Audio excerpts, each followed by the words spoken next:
The Battle of Kashyyyk was a major blow to the Galactic Alliance. The new Jedi Order and the HAPS Consortium withdrew from the Alliance, removing nearly 20% of the Alliance's fleet strength. Alliance forces attacked Comina to contain its forces. During the battle, elements of the Alliance's Third Fleet launched a camouflaged asteroid against Comina. This prompted the Comenarians to release the Aflyceria virus on Coruscant, which infected many civilians and military personnel. Following Tenel Ka's betrayal, Siegis felt heartbroken and betrayed. He admitted he would kill Tenel Ka and anyone who stood between him and Alana, his daughter. He also planned to force the HAPS Consortium back into the Alliance by taking Alana away from Tenel Ka. He kidnapped the girl and left a message: he would kill Alana if the Consortium supported the Alliance again. After the devastation of Kashyyyk, Luke decided it was time to remove his nephew Jacen from power. Following a plan devised by KYP Duron, a Jedi team led by Kyle Katarn was assembled. The team consisted of Katarn, Valen Horn, Than Mithric, Kola Hulaya, and Sihar Dorfald, who had been a spy for Jacen in the past. The group traveled to Coruscant to confront Jacen. Although they managed to reach him, the mission was a disaster. Jacen, now wielding the powers of a Sith Lord, proved a formidable opponent, and the arrival of a GAG trooper squad tipped the scales. Jacen stabbed Katarn in the chest, leaving him incapacitated, while Sihar and Valen evacuated him. Than was decapitated by Jacen. The rest of the team escaped with Katarn, and although the operation failed, it served as a distraction. Sihar had managed to plant a tracking device on Jacen, allowing the Jedi to monitor his movements. Shortly after the attempt on his life, Jacen met with Char Niathal, who informed him that Sadras Koyan, Prime Minister of the Five Worlds, wanted to defect to the Confederation and was seeking negotiations. Jacen went with a small force to a point between Corellia and Coruscant, where he found a group of ships commanded by Captain Hocklaw. The situation smelled like a trap. The Corellian ships had only minimal crews. With Leia's arrival, Jacen took Alana in his fighter into space. A Corellian fleet then appeared, and Jacen ordered the Second Fleet, under Admiral Tala Limpan, to engage them. It was all part of the Corellian trap. Corellia's leadership activated Centerpoint Station, whose detonation destroyed much of the Second Fleet and killed Admiral Limpan. Jacen and the Anakin Solo managed to escape, but the action prompted a harsh response. Tarfena, commander of the Confederation, imposed an embargo on the Corellian system. After the Battle of Kashyyyk, Alima Ra fled to Darth Vectivus's lair and used it as her base of operations. From there, she learned the Force Phantom technique and employed it to try to kill Leia and Han on Kashyyyk. The plan failed, and Jaina, Leia, Han, Zek, and Jag pursued her to her new hideout. Due to Alima's use of Force Phantoms and the arrival of the enemy frigate Poison Moon, commanded by the Sith Daishan, the situation split. Han tried to escape the Sith, while Leia dueled a Phantom of Alima. Jaina fought another Phantom on the surface, and Zek confronted the Sith ship. Zek managed to convince the Sith ship to withdraw, which distracted Alima and caused the Phantoms to vanish. Daishan decided to pursue the ship and left the asteroid field, but not before detonating the bombs she had placed on the surface. Jaina confronted the real Alima and chased her to the asteroid's surface. Jag arrived to support Jaina but was asked to help Zek, who was in shock after using the dark side to drive away the ship. Jag fought Alima and was wounded. Alima took his blaster. When she was about to finish him off, the blaster exploded in her hands, severing one of Alima's arms. Jag ended the fight by using his crush gaunts to break her spine and kill her, putting an end to the threat. Jaina, Zek, and Jag escaped the asteroid before it exploded.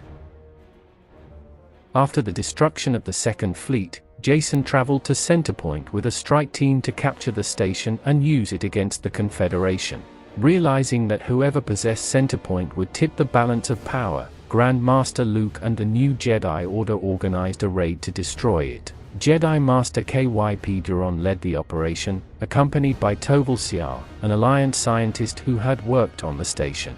Siar managed to manipulate Centerpoint's data reserve so that all galactic coordinates were altered. Amid the battle between the Confederation and the Alliance, a technician named Reichel, who had lost his wife on Coruscant, was left in charge of the firing battery. Reichel targeted the coordinates toward Coruscant, but due to Siar's manipulation, the system aimed at itself. Upon firing, the gravitic pulse destroyed the station, erasing all traces of the structure, killing everyone aboard, and many nearby ships. During the chaos, a team boarded the Anakin Solo and rescued Alana from Siegis, depriving him of his main blackmail card against Tenel Ka and Haps. Meanwhile, Sadras Koyan was assassinated by an Alliance agent while fleeing. Shortly after breaking the Corellian blockade, Fonda declared independence from the Alliance and began supplying ships to the Confederation. Seeing the urgency of reclaiming Fonda's shipyards, Siegis planned to invade the planet. Without enough ships and needing allies, Siegis sent Tahiri Vela, his apprentice, to the Imperial Remnant to negotiate with Grand Admiral Jalad Pelion. Knowing Pelion wouldn't agree, Siegis offered Bil Brinjai and Borliers to the Moff Council, led by Grand Moff Quilla, Pelion's rival. Bil Brinjai had massive shipyards, and Borliers was a key financial hub. Despite Pelion's influence, the Council decided to support Siegis. However, Siegis forgot to inform Bil Brinjai and Borliers that he would hand them over to the Remnant, and this was enough for Admiral Char Niathal to start planning her defection and join the resistance against Jacen. Pelion, for his part, summoned Admiral Natasi Dala to the Remnant to prepare against Siegis.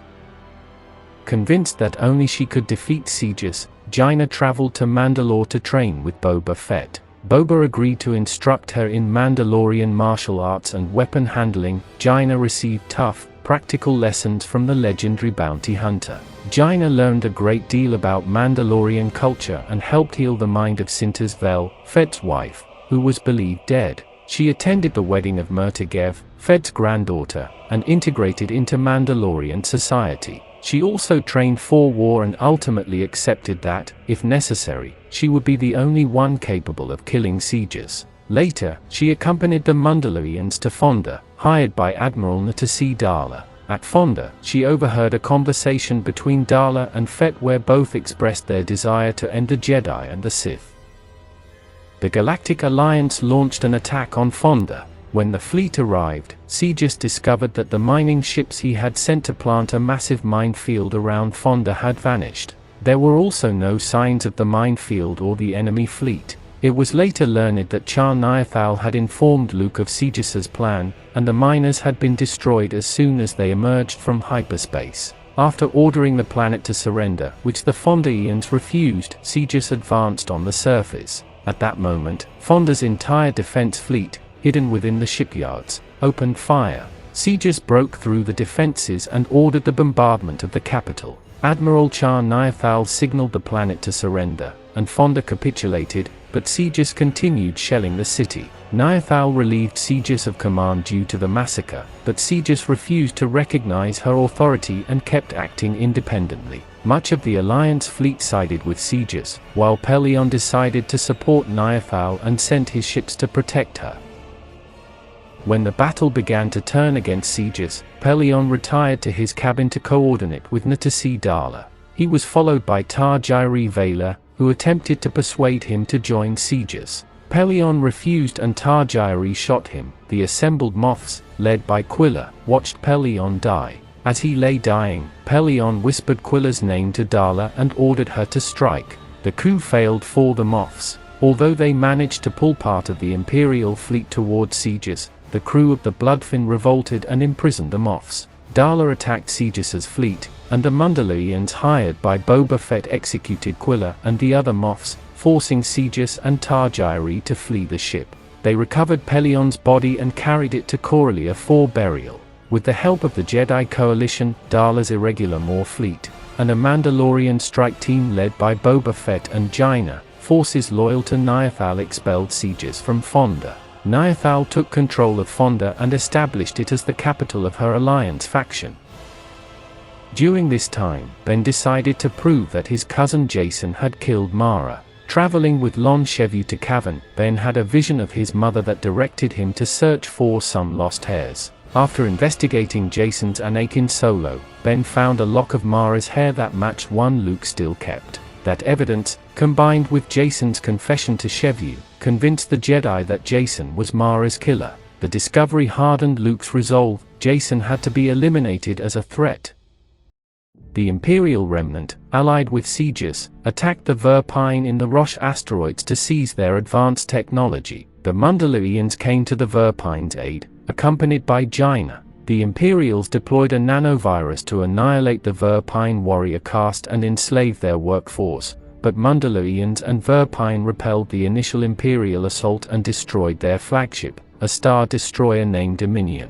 Even so, the Imperials managed to capture Nickel 1, where the Moff Council took refuge with Sidious. The Jedi Coalition counterattacked at Nickel 1, joined by Confederation fleets and the exiled Alliance forces under Char Niathal. Admiral Nekbuatu maneuvered skillfully, inflicting heavy casualties and securing victory for the Galactic Alliance. Jaina landed on Nickel 1 with the intent to kill Sidious. Along with Mandalorian commandos, including Murtagev, she fought her way through the asteroid's tunnels without Sidious noticing, as his attention was focused on the space battle against Luke. When the Mundalorians attempted to assassinate the Moff Council, Sidious burst into the fray and killed nearly all the attackers, sparing only Murta. Jaina and Sidious dueled, ending with Sidious losing an arm.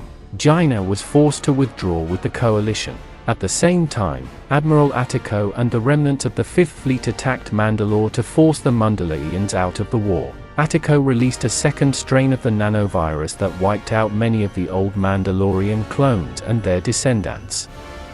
While both sides prepared for the final confrontation at Shedu Mard, Jacen sent Tahiri to locate the hidden Jedi base. Tahiri captured Ben and Lon Shevu and tortured Shevu to break Ben. Shevu died under torture, but Ben escaped and left Tahiri unconscious. Even so, Jacen already knew the location of the base at Shedu Mard. After losing his arm in the duel, Sidious's blood stained Jaina's face and neck. Using an ancient Dathomiri rite called the Night Sisters' Blood Trail, Jacen was able to follow that trail to the base. The Alliance captured Isolde, Tenel Ka's father. Without Sidious's knowledge, the Moff Council had taken part of Isolde's DNA to create a targeted nanovirus against the Hapan royal family. When Jacen discovered this, he tried to free Isolde, but Isolde refused to trust him. In a fit of rage, Sidious broke his neck. The nanovirus was released anyway, and there was no time to warn Tenel Ka. The Galactic Alliance and the Imperial remnant attacked the Jedi Coalition at Shedu Mard, marking a turning point in the war. Before the battle, the Moffs completed the nanovirus created from Isolde's DNA and released it aboard the Dragon Queen, Tenel Ka's flagship. The outbreak killed much of the crew, as many on the Dragon Queen were related to Isolde. As far as the public knew, the Hapan Tunda Alana had also succumbed to the nanovirus, but that was a tactic by Tenel Ka. The Queen Mother and Alana remained unharmed, possibly due to a 4-cent warning that Tenel Ka received from Sidious. As the battle unfolded, Ben confronted Tahiri Vela at Shedu Mard and managed to convince her to surrender. At the same time, Jaina Solo boarded the Anakin Solo to duel her brother. The duel ended when Sidious allowed Jaina to deliver the killing blow to save Tenel Ka and Alana from the nanovirus. Jaina was gravely wounded and spent several weeks recovering in a medical center. With Sidious's death, the Coalition emerged victorious. The Imperial remnant was forced to switch sides and join the Coalition, and the Confederation surrendered. Jagged Fell was appointed leader of the Imperial remnant. The war ended, and former Imperial Admiral Natasi Dala was named head of state of the Galactic Alliance after Admiral Nekbuatu declined the position. To protect Alana, Tenel Ka asked Han and Leia to adopt her, and they agreed. Although the open war concluded, the Confederation, the Imperial remnant, and the HAPS consortium refused to reintegrate into the Alliance. Dala convened the Unification Summit in 43 ABY in an attempt to reunite the galaxy. The blame for the rise of Darth Sidious ultimately fell on the Jedi, and particularly on Luke, who was arrested and later exiled by Dala's order. After the war, Jaina believed that Jacen had tragically achieved his dream of lasting peace, sacrificing his name, reputation, and life. However, in the shadows of Korriban, other surviving Sith waited, growing in number and biding their time to strike again in many years. Although peace required time for the galaxy to recover, the conflict proved to be one of the most damaging of all. In just over a year and a half, the Galactic Order lay in ruins. During Darla's tenure, peace was promised, but tensions grew until they erupted once more. In 44 ABY, anti-slavery movements spread, and Darla responded with brutal repression. The Jedi Order turned against her and supported the rebels, marking the beginning of a new phase of conflict.